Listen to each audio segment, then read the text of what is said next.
Hi, this is Sue from Melody Music, and I'm going to make the second video that I promised about the repertoire book for level 1 of RCM testing.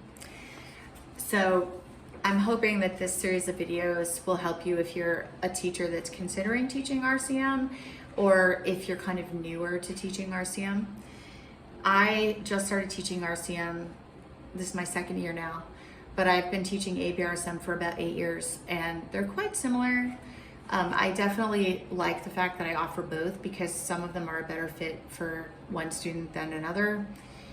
One of the things that I want to talk to you about today is what are the things that I need to be considering when I'm preparing a student for a test. So on the scoring rubric, which is pretty easy to find on the RCM website, it outlines what are the different features of the song that you're going to be tested on. Okay, I'm going to look at this one called Ukrainian Folk Song, which is one of the songs that I suggested on my previous video that you do with your students. So what are they going to be looking for on this song? Okay, so first of all, the tempo on this one is quite fast, 132 to 144. And I have had kids that have been marked down for playing it too slow, right? So I would say on every single song that you do, make sure you get that metronome out, because sometimes as teachers we might have a certain way that we teach this song and we do it with a lot of our students, but maybe they're asking for a faster or slower tempo than what we're used to doing. Right, pretty quick. Okay, so let me just look at that first line. This test, this particular song, they're looking for articulation. Look at these mixture of 2-note slurs that ends in staccato, a little bit longer slurs, 2-note slurs that don't end in staccato. And then of course there's some of these rhythms that are the dotted 8th note, 16th note. But for sure they're going to be looking for a distinction in the articulation.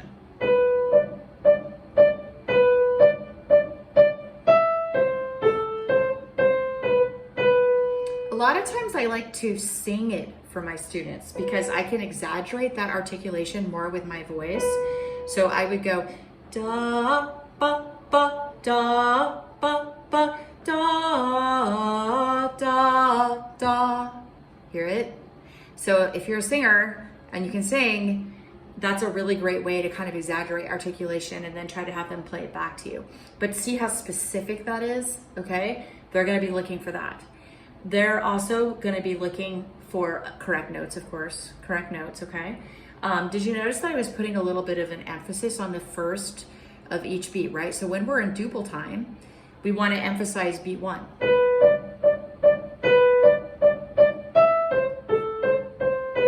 Just so it's not boring, right? Okay, these are all things that we know as teachers. And then look at the left hand. We want to make sure that the left hand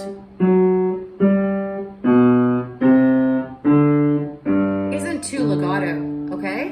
Look at those notes, do not have legato on them. So I always teach my students to do these slightly detached quarter notes by having them say da. So I would go like this, da, da, da, da, da, da, da, da, right? And in contrast to if it were slurred, it would be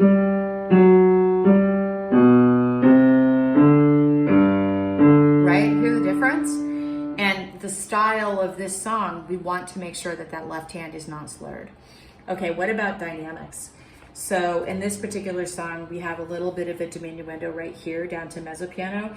This needs to be distinctly louder, and then this has to be mezzo piano here with a crescendo into this.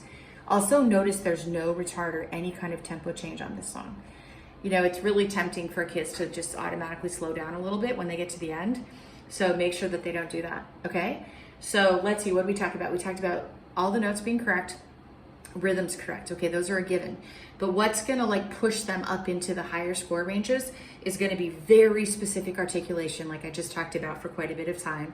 Very specific dynamics. That shows a more developed player. Making sure that they do the binary form with the repeats in here, okay? Try not to ever let your students practice without repeats. Because then they get into the test and they do what they practiced, right? And so we want to make sure that whatever they're going to be doing on the testing day is what they're doing here. Let's see, confidence, right?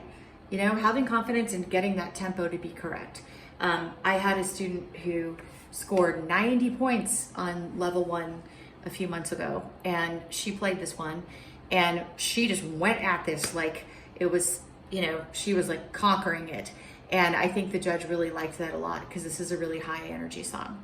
Okay, so I'm just gonna use this one song to talk about this, but you know, go into each of the songs that are in this book that your students are choosing and look for those things. Tempo, articulation, the musicality, the style of this, where should I be putting the emphasis? Dynamics, super important. Okay?